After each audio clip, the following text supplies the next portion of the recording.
Well, hello. We are on Luke chapter 12. I've missed out on doing this chapter for a couple days now, and it says the heading is Jesus gives words of warning and hope.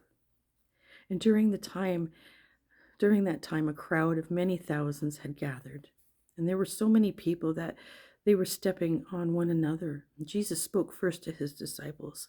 Be on your guard against the yeast of the Pharisees, he said. They just pretend to be godly.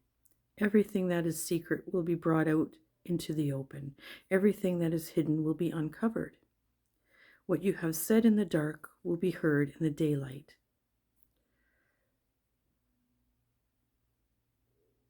Sorry, I just went blank because I looked away for 1 second. Okay, what you have whispered, sorry, what you have whispered to someone behind closed doors will be shouted from the rooftops. My friends, listen to me. Don't be afraid of those who kill the body, but can't do any more than that. I will show you whom you should be afraid of.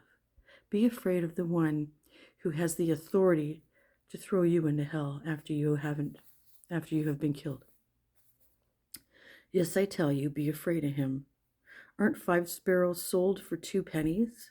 But God does not forget even one of them. In fact, he even counts every hair on your head. So don't be afraid. You are worth more than many sparrows. What about someone who says in front of others that he knows me? I tell you, the Son of Man will say in front of God's angels that he knows that person. But what about someone who says in front of others that he doesn't know me? I, the Son of Man, will say in front of God's angels that I don't know him. Everyone who speaks a word against the Son of Man will be forgiven, but anyone who speaks evil things against the Holy Spirit will not be forgiven. So watch your words. You will be brought before synagogues, rulers, and authorities, but do not worry about how to stand up for yourselves or what to say. The Holy Spirit will teach you at that time what you should say. The story of the rich fool. Someone in the crowd spoke to Jesus. Teacher, he said, tell my brother to divide the family property with me. And Jesus replied, Friend, who made me a judge or umpire between you? Then he said to them, Watch out. Be on your guard against wanting to have more and more things. Life is not made up of how much a person has. Then Jesus told them a story. He said, A certain rich man's land produced a very large crop. He thought to himself, What should I do? I don't have any place to store my crops.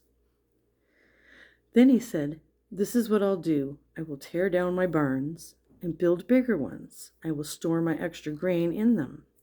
I'll say to myself, You have plenty of grain stored away for many, many years. Take life easy. Eat, drink, and have a good time. But God said to him, You foolish man, tonight I will take your life away from you. Then who will get what you have prepared for yourself?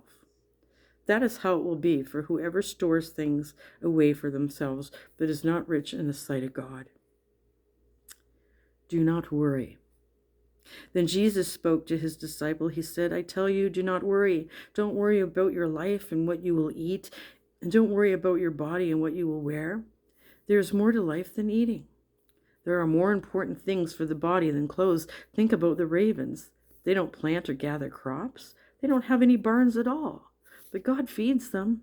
You are worth much more than birds. Can you add even 1 hour to your life by worrying? You can't do that very little thing. So why worry about the rest? Think about how the wildflowers grow. They don't work or make clothing, but here's what I tell you. Not even Solomon in his royal robes was dressed like one of those flowers. If that is how God dresses the wild grass, how much better will he dress you? After all, the grass is here only today. Tomorrow it is thrown into the fire. Your faith is so small. Don't spend your time thinking about what you will eat or drink. Don't worry about it. People who are ungodly run after all those things. Your Father knows that you need them. But put God's kingdom first, then those other things will also be given to you. I just want to stop for a second. You see how I know that seems hard, because when you're sitting there and you're actually worried about not paying a bill and how your water will get turned off and all that kind of stuff, that you think, well, how am I to do that? Well, I know, because I've been there too. And I sometimes still go through it. But I guess, the lesson here is God will help us through all things. And if we put our faith into Him and trust Him, He will be with us throughout everything. So I know that seems hard to do. And I'm learning also. That's why I do these readings with you guys, because I'm also learning along the way with you. But I would just want to say that throughout this whole Bible, we are told to trust in God. Even the Old Testament, you see Proverbs 3, verse 5 and 6, trust in the Lord with all thine heart, and lean not unto thine own understanding. In all thy ways acknowledge Him, and He shall direct thy paths. Little flock, do not be afraid. Your Father has been pleased to give you the kingdom. Sell what you own, give to those who are poor. Provide purses for yourselves that will not wear out. Store up riches in heaven that will not be used up. There no thief can come near it. There no moth can destroy it. Your heart will be where your riches are. Be ready. Be dressed and ready to serve. Keep your lamps burning. Be like servants waiting for their masters to return from a wedding dinner. When he comes and knocks, they can open the door for him at once. It will be good for those servants whose masters find them ready when he comes. Does that not bring you to the oil of the 10 virgins, their lamps, when you think about that whole thing, what that means?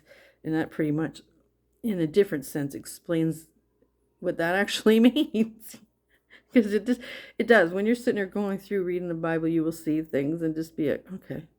But if you go back and read it again, it could be months later or years later, you find yourself starting to see things that you didn't realize before. What I'm about to tell you is true. The master will then dress himself so he can serve them. He will have them take their places at the table, and he will come and wait on them. It will be good for those servants whose masters find them ready. It will even be good if he comes in the middle of the night or toward morning. But here is what you must understand. Suppose the owner of the house knew at what hour the robber was coming. He would not have let his house be broken into. You also must be ready. The Son of Man will come at an hour when you don't expect him. Peter asked, Lord, are you telling the story to us or to everyone? The Lord answered, suppose a master puts one of his servants in charge of his other servants. The servant's job is to give them the food they are to receive at the right time. The master wants a faithful and wise manager for this. It will be good for the servant if the master finds him doing his job when the master returns. What I'm about to tell you is true. The master will put the servant in charge of everything he owns. But suppose the servant says to himself, my master is taking a long time to come back.